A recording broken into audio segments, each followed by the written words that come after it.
Hello friends, আজকে আমরা নতুন রেসিপি নিয়ে আসবো মুগ ডাল মাছের মুড়ো দিয়ে। এখানে আমরা মুগ ডাল একটু ধুয়ে রেখেছি। মাছের মুড়োকে খুব ভালো করে আমরা ভেজে নিয়েছি, একটু কড়া করেই ভাজতে হবে। মুগ ডালটাকে লঙ্কা দিয়ে ভালো করে ভেজে দেবো আর জল দিয়ে দেবো। দেখুন, কড়াইয়ের মধ্যে জল দিয়ে, আমি কিন্তু হালকা শীতের দিনে একটু গরম জল দিই, তাতে ডাল ভালো সেদ্ধ হয়।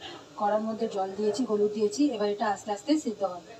ডালটা হালকা সেদ্ধ হয়ে গেলে আমরা এর মধ্যে মাছগুলো দিয়ে আবার ঢাকা দিয়ে দেবো। এরপর আমি নিয়েছি খুবই ছোট সাইজের একটা পেঁয়াজ, 3টে কাঁচা লঙ্কা আর খুব অল্প পরিমাণে আদা রসুন। এতে কিন্তু আদা রসুন বেশি পরিমাণে দেওয়া যায় না। ডালটা পুরোপুরি সেদ্ধ হয়ে গেছে, আমরা এর মধ্যে ভালো করে কাঁটা দিয়ে দিয়েছি। কড়ার মধ্যে দিয়েছি অল্প পরিমাণে পেঁয়াজ, আদা রসুন তেজপাতা আর কাঁচা লঙ্কা ছিঁড়ে দিয়েছি। এর মধ্যে আমি নুনও দিয়ে দিয়েছি আর খুব অল্প পরিমাণে অল্প চিনিও দিই।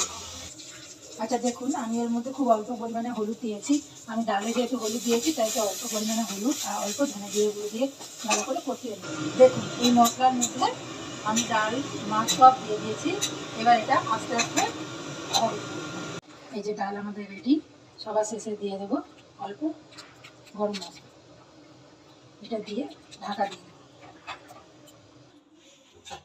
এই যে রেডি আমাদের মুড়োর ডাল। এটা কিন্তু একটু মোটা হবে, খুব পাতলা হবে না। থ্যাংক ইউ বন্ধুরা।